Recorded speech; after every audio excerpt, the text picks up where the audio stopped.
After a few months of being on back order, my rear brakes finally come in and the third member finally come in. We went with a strange aluminum case, billet pinion support, billet yoke.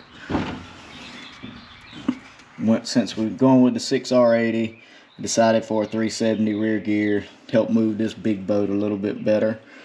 But so today, before we go any further with the motor, we're going to install all the rear suspension components. That way the rear end will be 100% complete now.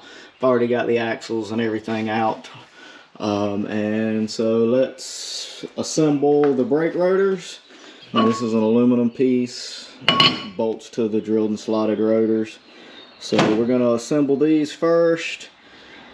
Then install the third member, slide the axles in it, then put the brakes on. And that's going to be today's project. So I know this part of the car will probably absolutely never be seen, but my goodness, that is beautiful. I could have went with the steel housing. It would have been a little bit heavier. I know weight's not a big deal with this car, but man, that aluminum just looks so much better under there. Man, that thing just looks good. Love it. Alright, let's slide the axles in and then put the retaining plates on, and then we put the brakes on it.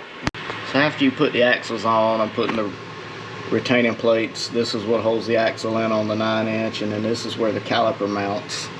The bolts for the axle flange, your little T-nuts, pretty nifty. And then I was really pleased, just the little things in life. You just rotate this and that'll get you to your bolts, so you don't have to use a wrench. Now I've got the other side already on, but I'm glad I did. And then I just wanted to show you, I don't know why, but see these spacers here? Well, once you put the rotor on and then try to put the caliper on, the spacing's not right.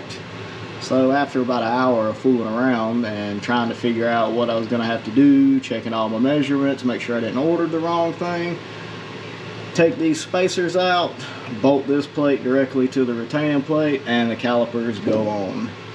So I'm going to finish bolting up this side, then put the caliper on, put the rotor on it, and slide the caliper on it, and that'll be a day's job done on the rear end. Well, there you have it. Brakes are on. Everything free. Haven't put the brake pads in it because all this stuff's got to come back off. I do like this though. You just pull this Carter key out, slide your brake pads in, put the Carter pin back through the pads, and you're good to go. Man, I'm happy with that. I'm glad this part of the project's behind me now.